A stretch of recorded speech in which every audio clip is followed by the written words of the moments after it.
Welcome to Women Igniting Change, the place to be for women leaders and decision makers who are passionate about changing the world and determined to act.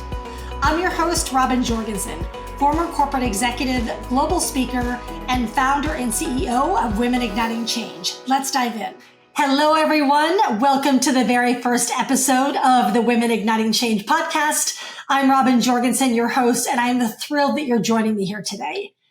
So I have had the idea of creating this podcast probably for the last several years, but whether it was competing priorities in the business and or things going on with me personally, it just never materialized.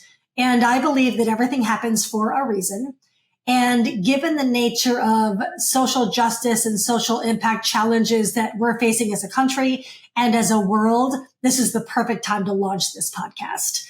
So my intentions in doing so are, one, I want to serve women who deeply care about social justice and social change and want to make the world a better place. I want to provide a platform for you to be inspired by women who are changing the world, leveraging their passions and their gifts. I want to share tips and trainings on how you can affect change in your own community and your own lives. And also speaking with decision makers inside organizations who have made the connection between business results, women's leadership, and social change. So those are some of my intentions behind creating the show. And I also want to share with you some of my core beliefs that I have as a person and that we embody as an organization, because they're going to infuse everything that we do here on the podcast. And belief number one is that unleashing the contribution of women is a critical catalyst to solving some of the most pressing global challenges of our time. That is a belief I have to my core. Belief number two is that I believe every woman has an inner spark that is just waiting to be reignited. It's gone dormant. It's gone silent. She doesn't believe in it anymore. And I want this podcast to be a platform where that comes alive again for her. And belief number three is that I believe that every woman has an idea around implementing social change or social impact that can revolutionize her community, her industry, her organization, and or the world. So those are some of the core beliefs that you're going to see play out here on the podcast. So I want to take you back several years and share with you a story of how I started to step into the social change space and how we as an organization started to step into that space as well. So 12 plus years ago, when I created Women Igniting Change, it was early in 2011. We would go into organizations and deliver women's leadership strategy and programming. And we still do that today, and we love what we do. But something happened in 2017 that expanded the way that we do our work in the world. So I was delivering a workshop to some senior women at Bank of America in Atlanta, where I lived at the time. And at one point in the workshop, I asked them what some of their goals were, and they shared. And I just went to go on to the next section of the workshop. And one of the senior VPs stopped me and said, no, what's one of your goals? Now, no one had ever asked me that before in the 6 years of the business to date and hundreds of workshops. No one had ever asked me that before. And I literally blurted out, we would love to work with women in Rwanda. I have no idea where that came from. It literally just came out of my mouth. Now, I think I'd known deep down that I'd always wanted to do some type of work on the continent, but there's 54 countries in Africa. So Rwanda specifically, no idea. It just came out of my mouth. At the end of the workshop, and this was a small workshop, 20 women. At the end of the workshop, one of the other senior VPs came up to me and said, I have a contact for you. Her executive MBA professor, Dr. Musonera, is Rwandan. He teaches at Mercer University in Atlanta. So she put me in touch with him.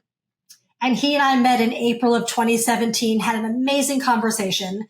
And he shared with me that once a year, he brings a group of students over called Mercer on Mission.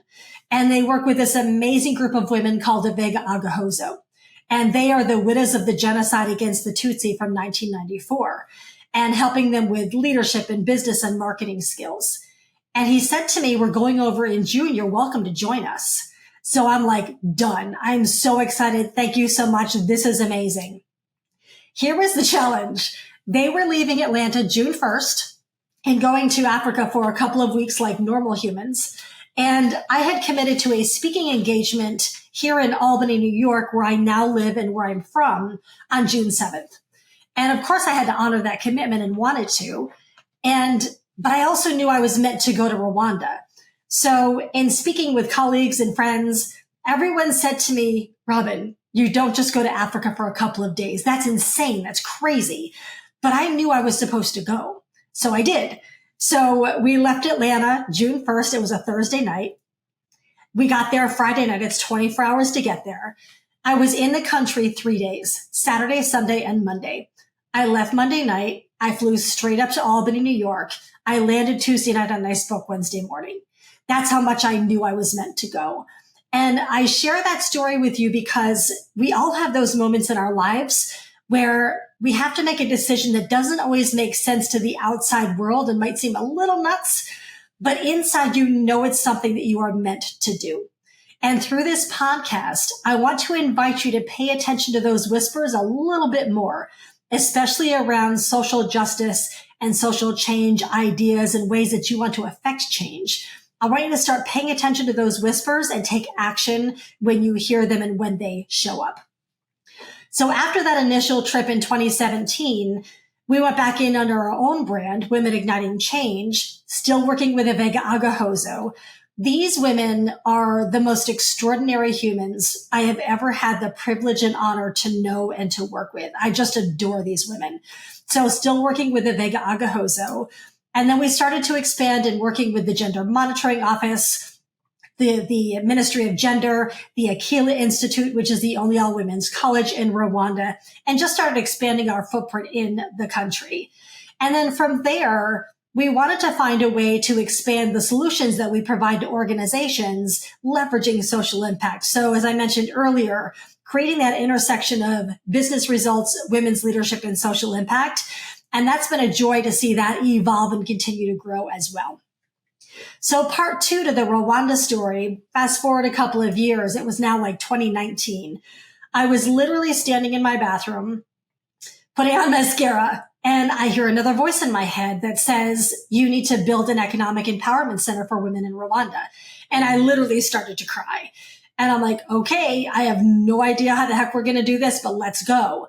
And so subsequent trips from there, we started conducting listening tours to really understand what the needs were on the ground. So we met with women in Kigali, which is the capital city of Rwanda.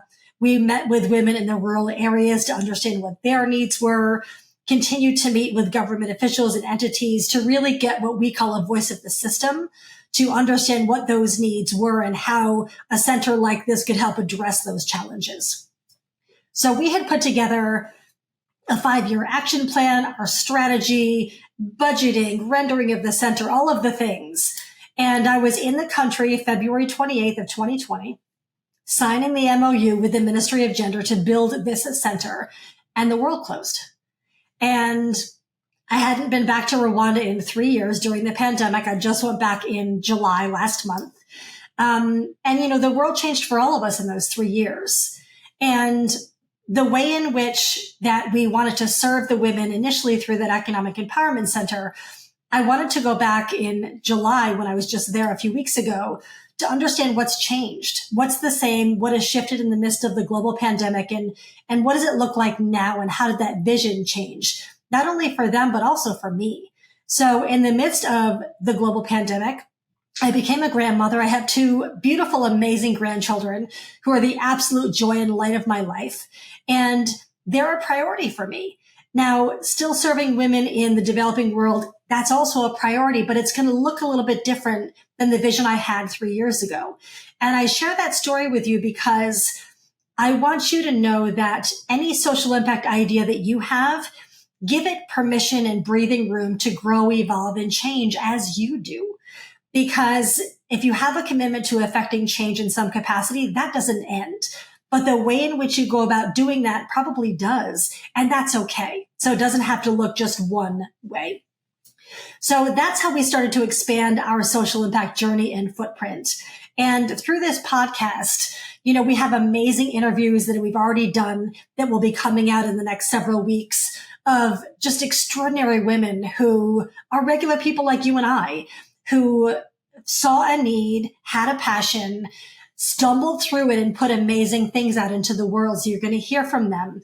You're going to hear from decision makers inside organizations that are trying to figure out how to blend those two things together, women's leadership and social impact. And you're going to be getting a lot of trainings from me and from other members of my team around how do you put your own social impact out into the world.